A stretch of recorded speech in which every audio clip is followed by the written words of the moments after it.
What up, fam? It's Coach Josh with Tennispressplay, back with another video.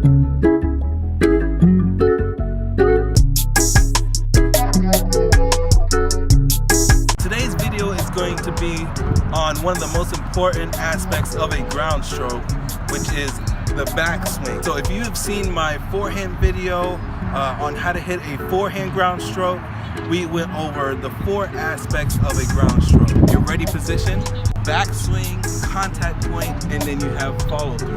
All 4 of those are very important when generating a ground stroke. The backswing of a ground stroke is very important for a lot of different reasons, but specifically the unit turn is important for 3 aspects.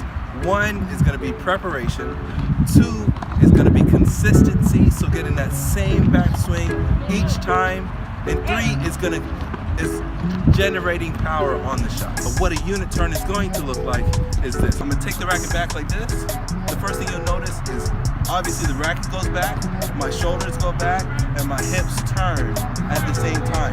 So all this is going to happen at the same time. If I do my backhand, same thing. Everything's turning at the same time. Unit turn. Right?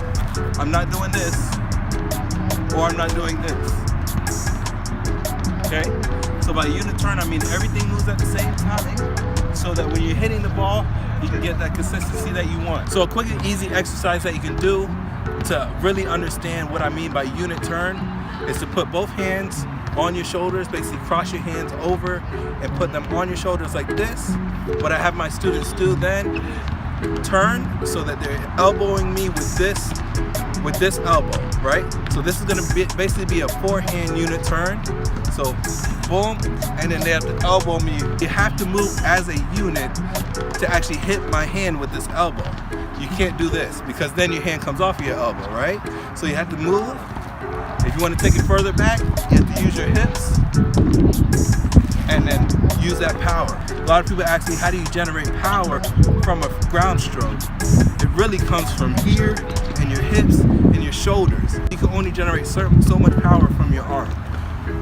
This elbow, you can generate a lot of power. So you can think of almost any sport, they use that unit turn. If you're thinking about football, they go like this. If you think about boxing, they use that unit turn.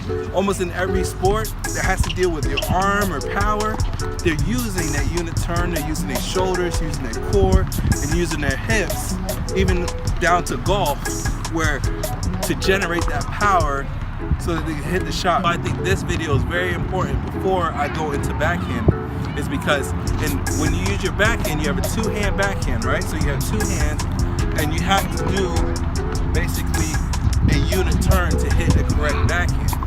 Backhand's going to generate their power from their left hand, which is dominant, and a lot of times people are right-handed, so they can't generate that power that they want from their left hand, that's where you're going to get that power from the unit turn. Everything is moving together. As you can see, the racket, if you look at the racket here, it's going to stay in between my chest, right? So when I'm turning, it's still in between my chest here. And that's really what I mean by unit turn, right?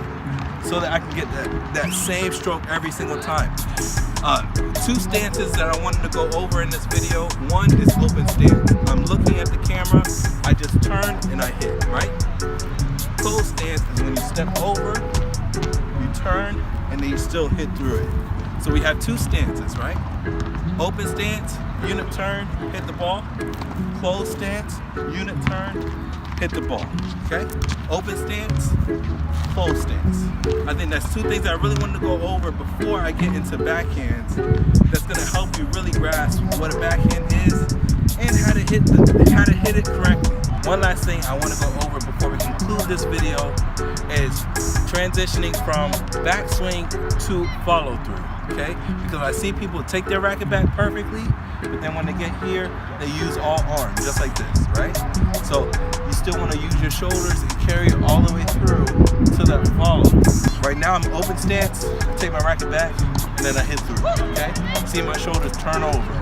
If I'm doing it with my backhand, I take my racket back, and then I hit through. My shoulders turn over, racket's behind me. So that's one thing that I really want you guys to work on, is work on that exercise so you can get that unit turn going. Work on keeping that racket out and just hitting through it and following through. You see my forehand video, you'll see me do exercises where I just drop the ball and I hit through it, okay? So even when you do that, you can have that unit turn, drop the ball, hit through, okay? Unit turn, drop the ball, and hit through.